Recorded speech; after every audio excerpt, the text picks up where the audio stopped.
Wow, guys, Caitlin Collins found herself in complete disbelief when she agreed with Trump. You guys gotta check this video out. A lot of these are our closest allies: South Korea, Japan. When you look at those countries and the tariffs that they're being charged, if they're calling, what would you say to those nations who may have concerns about how to lower these numbers? Well, I would say they've been doing it to us for a long time. Right? And if they don't like tariffs, then why do they have them? And should we view these as permanent? That again, I think we're going to wait and see how this plays out. And if countries Guys, and just from the first two questions, I can already tell Caitlin Collins is listening to what we say, because she's letting someone smarter than her answer the question and actually finish their sentence. This may be an all right interview. Let's see. retaliate, which some have said that they would, some have said they wanted to wait and see, what is the White House's response going to be to those countries? Well, Caitlin, one of the messages that I'd like to get out tonight is everybody sit back, take a deep breath. Don't immediately retaliate. Let's see where this goes, because if you retaliate, that's how we get escalation. And then it becomes a full-fledged trade war, in your view? Not a trade war, depends on the country. But remember that the history of trade is we are the deficit country. The deficit country has an advantage. They are the surplus countries. The surplus countries traditionally always lose any kind of a trade escalation. So I did, as a student of economic history or a professor of economic history, I advise against it. So you're essentially saying that they should not retaliate. I would say that doing anything rash would be unwise. And on the 10% of all imports across the board, that's that baseline on all countries. You've said before that that tariffs should be used strategically. What is the strategy in that? What is the ultimate end game for that? No, I said that that's one use of the tariffs. Go back all the way to Alexander Hamilton. Alexander Hamilton used them to raise revenue. He used them to protect industry. And President Trump has added the third leg of the stool, which is strategic. So, if we are thinking about a 10% global tariff, and let's assume that we import about $3 trillion a year.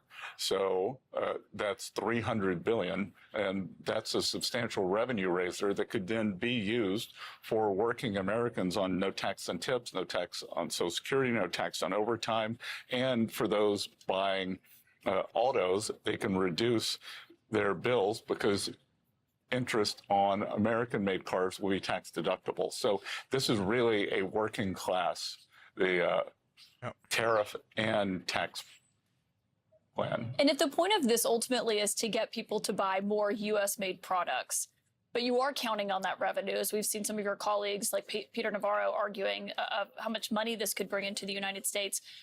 In the end, wouldn't that theoretically dwindle over time if people are buying more U.S. and there's less money coming in from what's being imported into the United States? Yeah, that's a great question. And that's why in the past I've called tariff policy done properly is a shrinking ice cube, because what will happen, we will start out with high tariff income, but then as the factories come to the U.S., we will have more business income and we'll have more paycheck income because American workers will be earning. So you would see it's a rebalancing. So we'd rebalance away from tariffs to more domestic income. But the idea that it would put a dent in the national debt then would seem not to be likely, right? He's really good at his job because a lot of times when I watch political videos, since I'm a little bit new to it and I pay a lot of attention of what I'm learning and absorbing in a lot of the time. So listening to him, he explains it so well to I don't have to search up every word he's saying, nor do I have to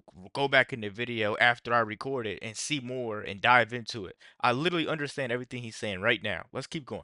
Right? Well, not at all, because for right now, we have the income that we have, and we will be adding tariff income to that. So when we get CBO scoring, the CBO scoring is not going to include any tariff income. It's not going to include any. So this is all going to be extra.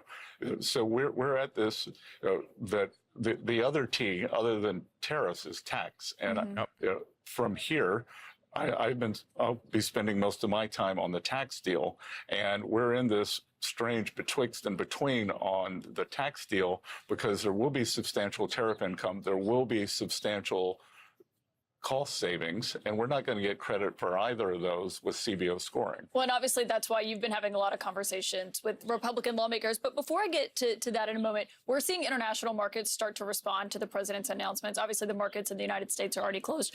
What do you expect the stock market to look like when it opens tomorrow in reaction to this? I don't know. I don't know where it's going to trade open tomorrow. I don't know where it's going to close tomorrow.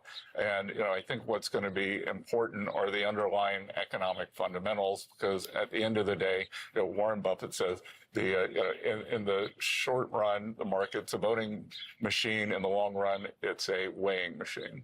Well, and we've heard some of the allies of this White House say there will be some short-term pain for Americans. I think regular people watching may say, how do you define short term? What does that look like for me and for my bottom line? What would To sit there and ask that question the right way to him just shows Caitlin Collins, he has certain people that she goes after. He or she seems to respect her elders. But whenever she's talking to JD Vance or Marco Rubio, anybody that she thinks she's on the same level with or better, she just doesn't respect that person. But for some reason, she respects him. I want to see what kind of backstory they have. you say to them? Well, again, I think there are two things there to unpack, Caitlin. One is on what we were doing on government spending. So we were bringing down government jobs, we're bringing down government borrowing. So this unsustainable level of government stimulus is stopping. And then on the other side, private sector jobs and private sector borrowing will take over. Those may not be perfectly matched, but we did see an increase of 10,000 manufacturing jobs last month. On the other side, when you think about especially for working Americans, could we get a price adjustment due to the tariff? Maybe, maybe not. Walmart CEO seems intent on making China or his suppliers in China eat all the tariffs. So Walmart, biggest retailer in America, 40 million people a week go in there. So, and then on the other side, once the tax bill gets through, then we will see the decrease for working Americans. So that's why part of what I've been doing up on the Hill is pushing the House, pushing the Senate, and they don't need much pushing because I think the most undertold story in Washington these days is the level of Republican unity.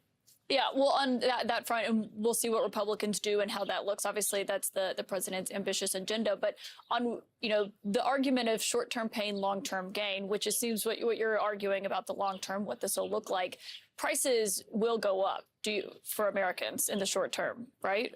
They could. They don't have to. And that's if they don't have to, you're arguing if businesses do not pass those on to those consumers. Well, in the President Trump's first administration, prices didn't go up, so the businesses don't have to pass them on, or the producers in the other countries can eat the tariffs, and traditionally the dollar adjusts. So it's a very complicated calculus to see where we end up. Yeah, and of course, these are much broader than the ones in the first term. The president was making the argument in the Rose Garden about what economists predicted then and what this looks like now. But on what you mentioned on what the president promised on the campaign trail, whether it comes to no taxes on tips or Social Security, do you envision this in a large way helping pay for that? Because sometimes that's a criticism from critics of this White House saying that he's just using these tariffs to pay for the extension of those tax cuts. Well, for the extension of the tax cuts or the new no tax on tips, no tax on Social Security, no tax on overtime and auto deductibility. And look, what's wrong with that? That if we take the 10% ring around the globe tariff, that if there's a currency appreciation, if the producers eat a portion of it, and then there's a slight price adjustment, on the other side, you have all four of those things happening for working Americans. At the end of the day, we could imagine that their real after-tax purchasing power has substantially increased. And we'll see what that looks like. But on just this overall, you're coming into this, some people say, most Americans, I feel pretty good about where the economy was when President Trump took office. We saw the stock market rally. Do you have any concerns that this announcement will put that in jeopardy for Americans? Well, first of all, Caitlin, I back up because out on the campaign trail and for the previous year, I called it the steroid economy. It looks great on the outside, you're kind of big, muscular in this, but on the inside, it's killing your internal organs. And what was happening was we were heading for a financial crisis. I'm not gonna lie to you guys. I've never seen Caitlin Collins have so much respect for a person doing an interview and do her job so well. And he explains it so well that everybody in the world can hear and understand him. He's very good at articulating himself. Let me know what you guys think about this video. I'm sorry I talked majority of it. Don't forget to like, comment, subscribe if you're new. And as always, let me know what you react to. We're out.